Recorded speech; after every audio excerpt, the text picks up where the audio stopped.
রাজত্বের সঙ্গে এই রাজত্বের একটাই তফাৎ, সেটা হচ্ছে একটা অর্গানাইজড ক্রাইম সংগঠন করে ক্রাইম সিন্ডিকেট তৈরি হয়নি এবং সেই সিন্ডিকেটের মাধ্যমে টাকা মানি লন্ডারিং করে বিভিন্ন প্রভাবশালীর কাছে টাকাটা যায়নি।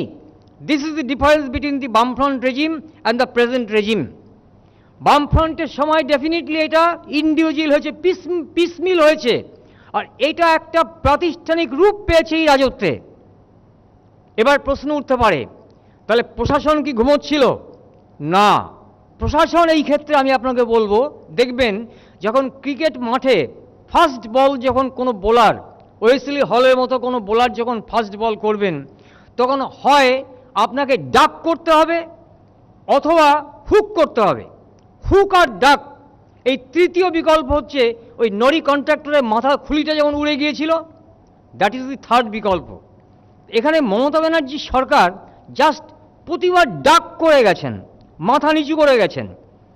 এই ক্রাইম বেল্টে এই সিন্ডিকেট রাজের সঙ্গে সমানে সমানে টক্কর দেওয়ার যে অডাসিটি, যে ধৃষ্টতা, সেটা এই সরকার দেখাতে পারেনি। এই রাজ্যের কোনো আইপিএস অফিসার দেখাতে পারেনি, এই রাজ্যের চিফ সেক্রেটারি, হোম সেক্রেটারি দেখাতে পারেনি, এই রাজ্যের মুখ্যমন্ত্রী দেখাতে পারেনি। সেই জন্য কিন্তু আমি আপনাকে বলছি এই রমরমাগুলো হয়েছে।